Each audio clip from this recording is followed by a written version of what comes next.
My name is Bonnie Glogover. My father is Stanley Glogover.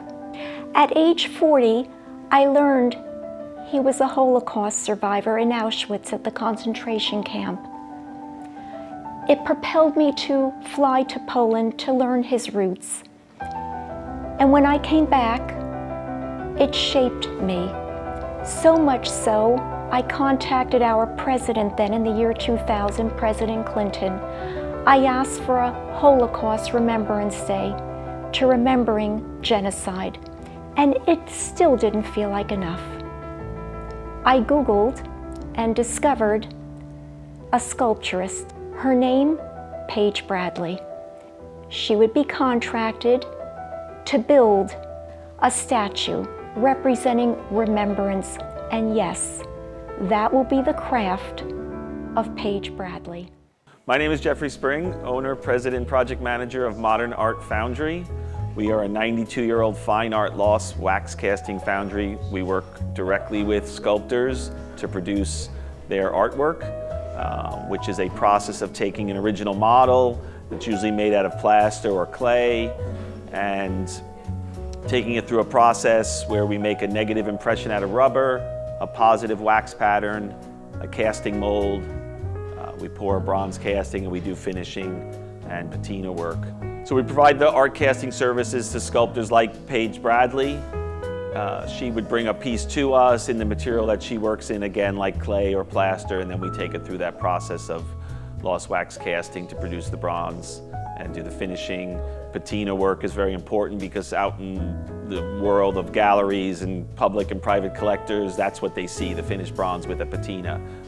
So if you ever get to visit a foundry, the most exciting part or the magical part is the casting of bronze. So the metal is heated to 2,000 degrees and the molds are prepared, and it's usually a team of 4, 5, 6 people have to get together and lift up a large crucible that's bright orange, and the molten metal, which looks like lava, comes pouring out and goes into the mold, and that's always sort of, like I said, the magical part of casting, and people love to see that. So when I give tours, that's often the highlight.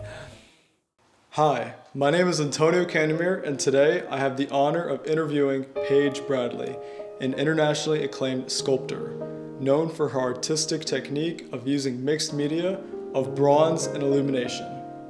It's a pleasure to meet you. It's nice to meet you too, Antonio. Thank you for this opportunity. So tell us how it all began. What inspired you to become a figurative sculptor? I love the figure. I think it's a really excellent way to communicate the human condition, what it feels like to be human in our time. Tell me what you were thinking when you created Expansion. That's a really special piece for me because I had been struggling with perfection as an artist. I had worked so many years on honing my craft, and I really came to realize, living in New York City, that being good was not enough. I had to be more than good. I had to be a visionary.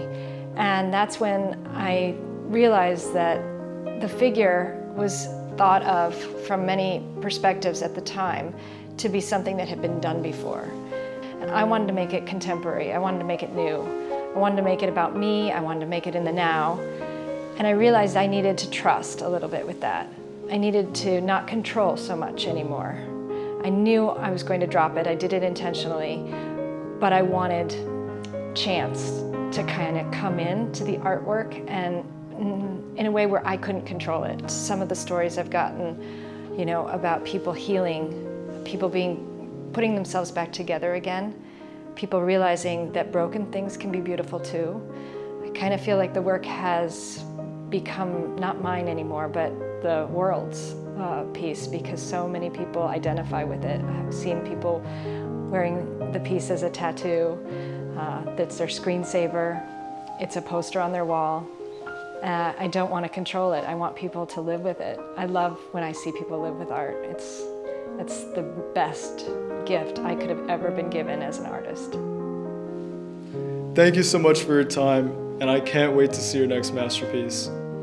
If you want to check out some of Paige's amazing sculptures, visit her website at paigebradley.com.